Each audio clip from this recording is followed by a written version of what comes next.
Hi there, it's Donna from Tuffy Crafting, and this is my first tutorial in about 2 months.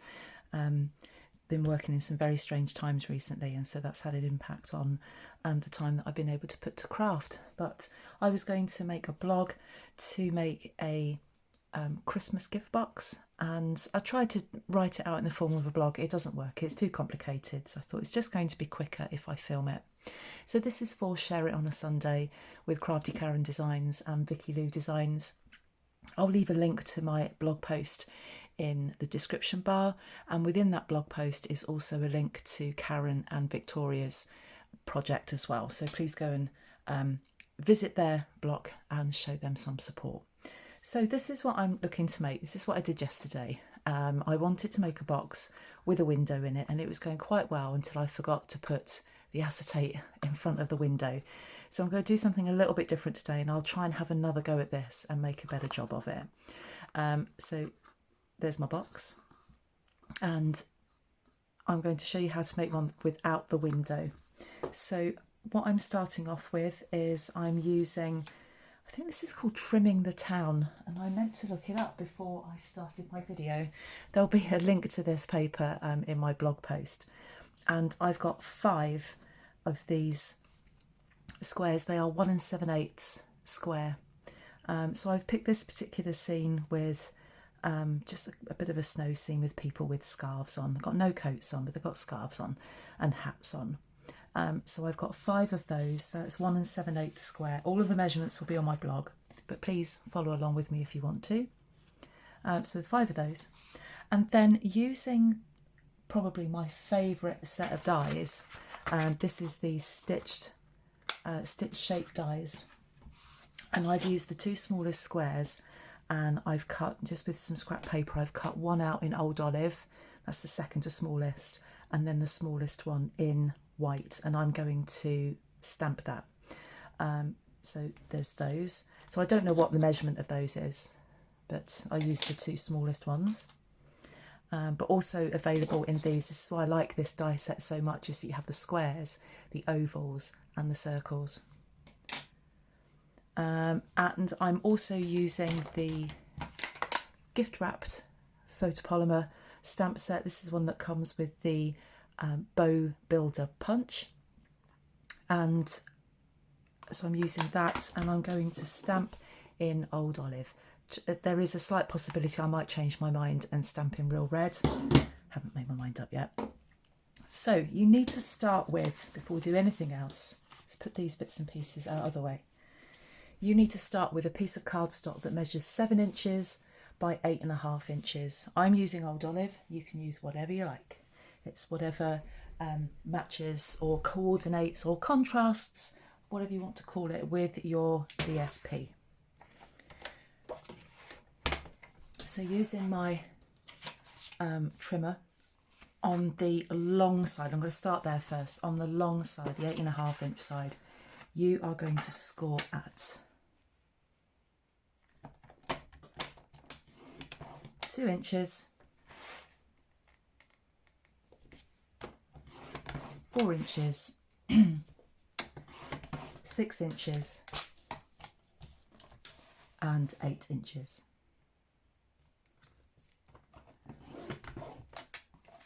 That's leaving us there at the end with a tab of 1/2 inch. That helps us put it all together. Now on the 7 inch side, you're going to do this. Score first at 6.5.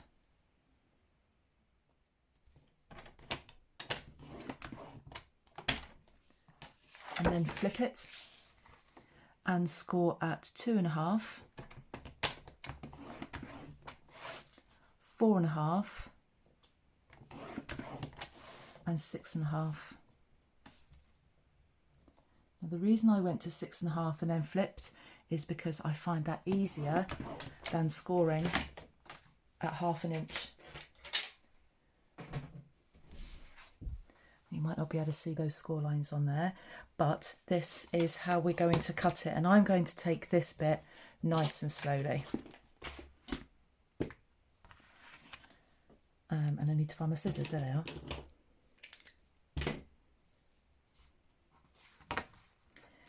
So starting in this is the 8.5 inch side, and I've got my tab at the top there. And I've got a tab at the bottom here, but I'm starting on the long side here, and I'm starting from the left-hand side. I don't know why, I just always do that. And you are going to cut this first score line here, you're going to cut up to the second score line.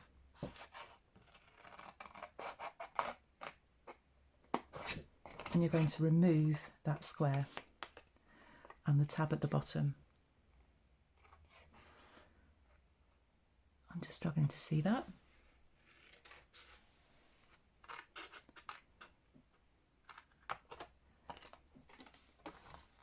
Now with this second square, I need to form a tab here. So what I'm going to do is cut up to the second score line. And then rather than cutting this off here, I'm just going to come down about 1/2 inch.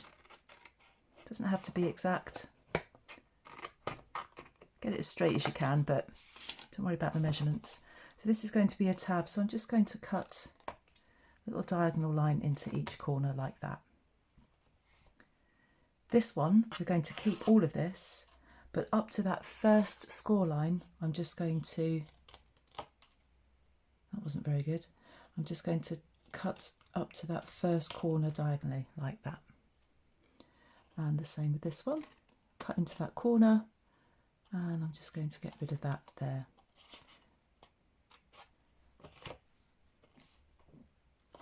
This, we want all of this to go except a little 1/2 inch line there.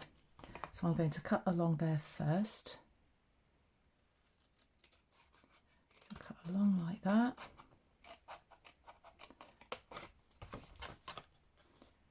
And then I'm going to cut up to that second score line, and then we'll end up losing that square. You can always use these bits for other things.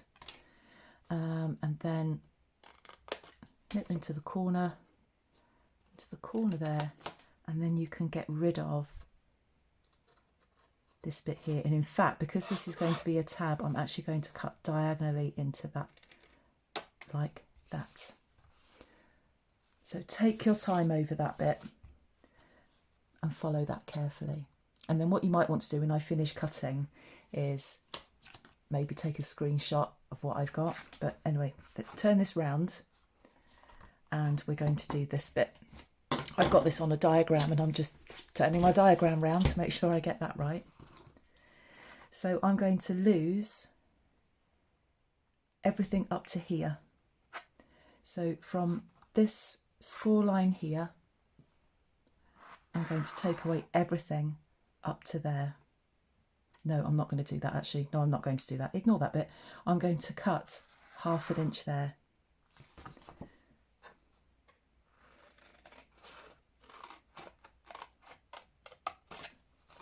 Then we can lose the other bits. So what I'm going to do is come to this 1, 2, 3, third score line there, and I'm going to cut all the way up like that.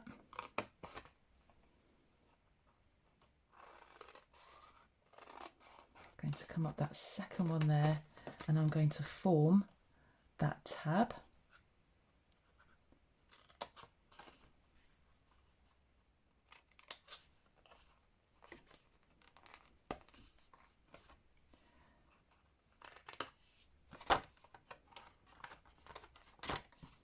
So you have that. We need to get rid of this, but I also want to form a 1/2 inch tab here. So I'm just going to cut up here.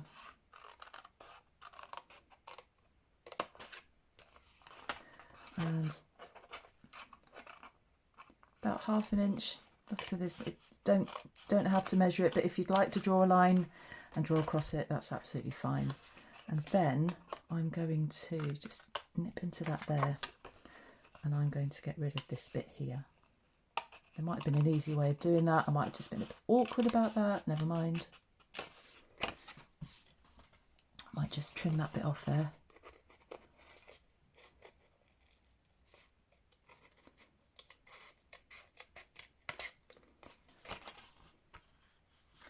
And I'm just going to nip into that.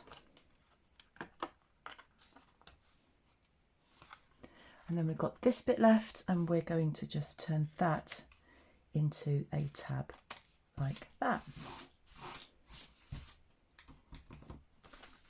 And that's what you're left with. So that's where I originally started, like that.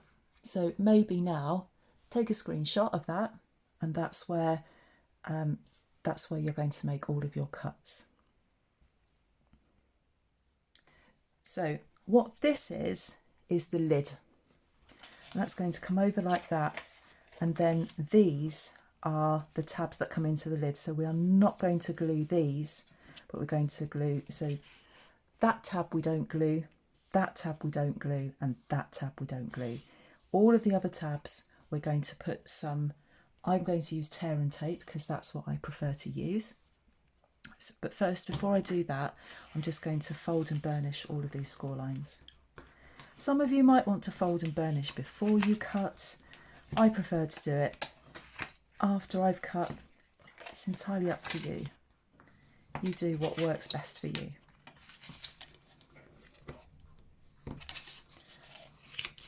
And sometimes people put suggestions in the comments of my videos, and I don't mind that at all, as long as people say it nicely. And I've picked up some good tips before now. We learn every day. So we're going to start putting this together in a second, but we do need some glue. These we leave alone, but on the back of here, here, here, and here, we're going to put some tear and tape.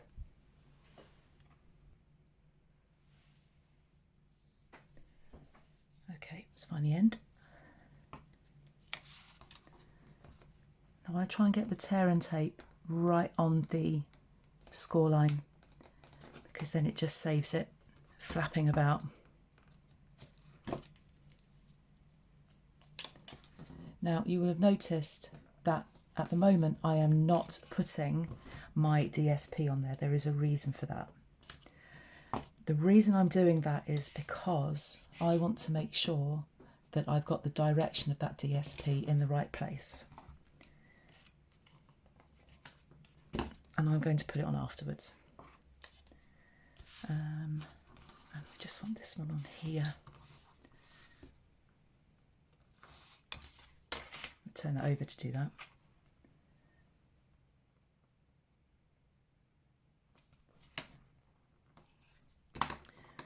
Okay.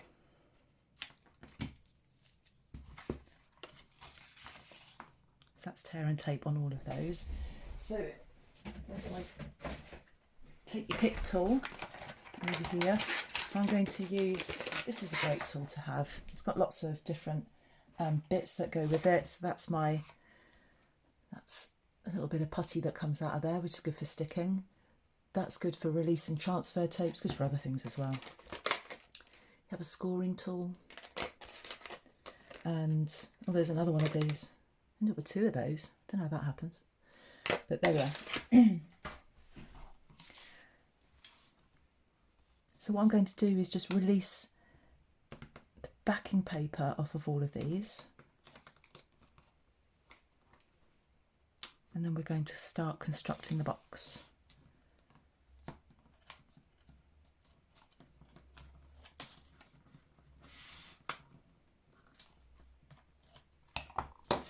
So bear in mind this is the lid, so that's where I'm going to start. That's the top of the box.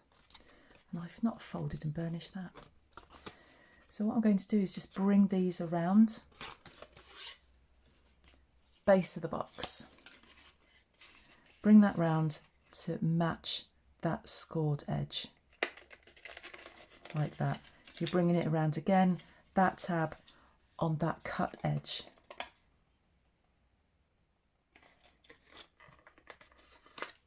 Come around here.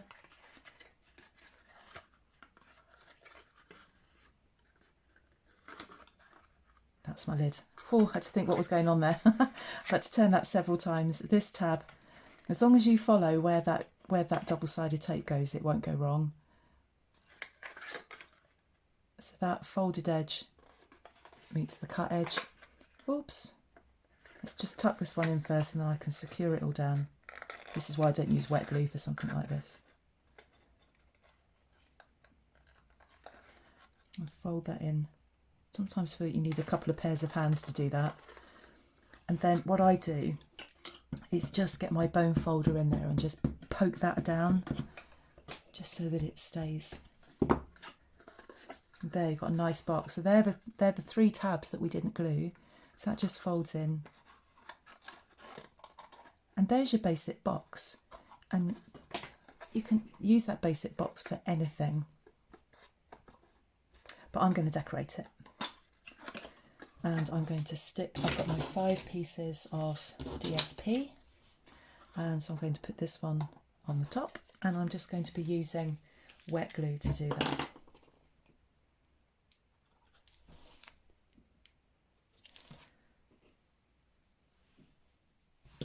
A bit sticky at the top.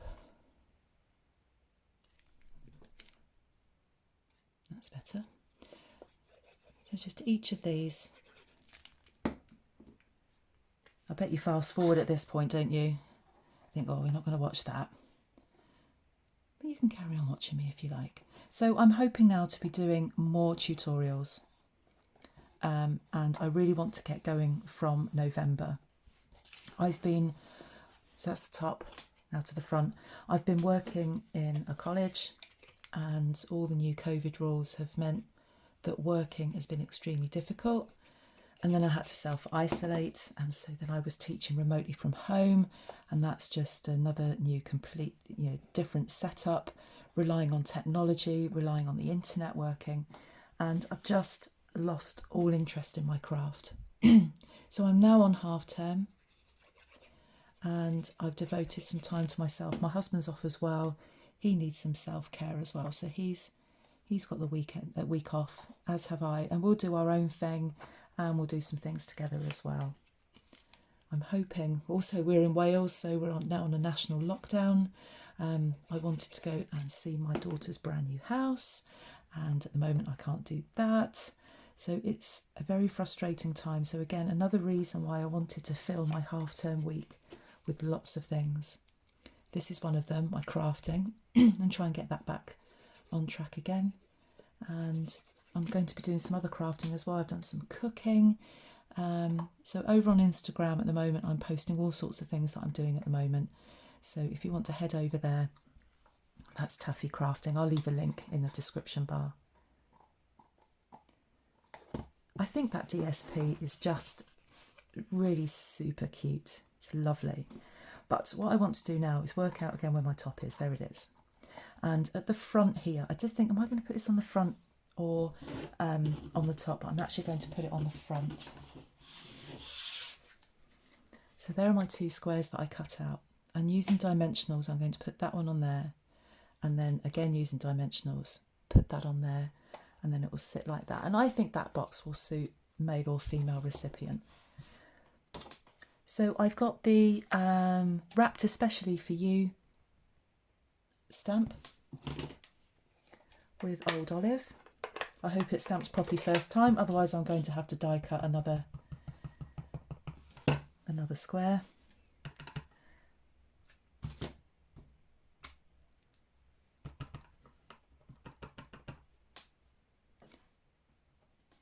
Okay, so lining that up. This is what I love about photopolymer stamps.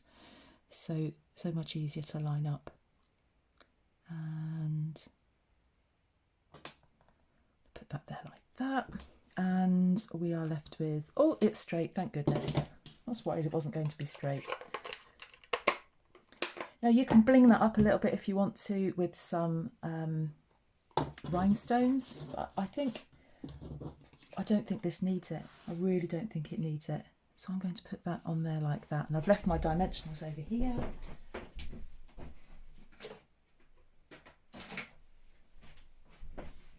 And also we might need to tie this with some ribbon.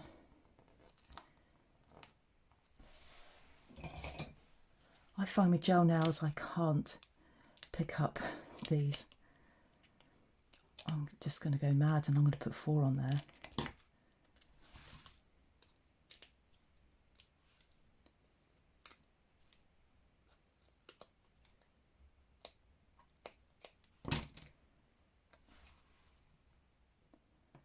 And then carefully put that on there, try and get it central. Find the front of your box. Put that on there. Now all of these items are available in my shop. Just about everything that I've used today except these tweezers are available in my shop. I'll leave a link to the shop in the description bar, but also I'll leave a link to all of these items in my blog as well, and you can just click on them. And one of the links that I'll leave, it just will put everything in your basket and you can just go straight to checkout. That is for UK, France, Germany, Austria and the Netherlands only. I'm afraid I can't arrange shipping anywhere else in the world. So I'm going to put that on there like that. I love the layered effect of that. Really, really love that. That is quite a deep box. For 2 inches square, you could fit quite a lot in there. Let's close that up. And then if you wanted to finish it with ribbon, have a look, see what I've got over here. Don't think I've got any old olive. But what you could finish it off with is some kind of natural looking. Oh, I found something. Yeah, I've got here. This is Ornate Garden.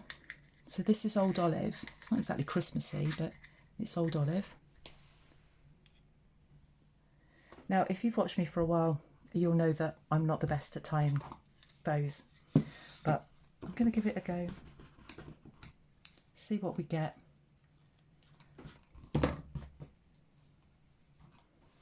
Now you can, if you wanted to, I'm not doing it on this one, but I've done it before, you can feed the ribbon that's ever going to appear through the other side, but you can organise that so that it comes round that way and it's underneath those layers. But this one, I'm going to do this way.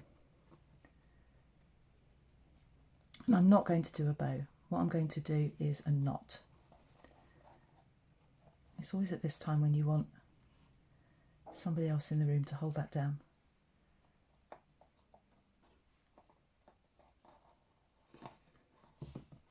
There we are. That will do. That's the best you're going to get from me, I'm afraid, with regard to a parcel being tied. And there you have it, a little Christmas box for Share It on a Sunday. I'll leave all the links below. Please go and visit Karen and Victoria and see what they've made. And I'll be back again. I'm starting to do more tutorials from the 1st of November. So please come back and see me then. But in the meantime, there will be projects on my blog, links to Facebook, links to Instagram, just links to everything. I'll see you all soon. Bye-bye.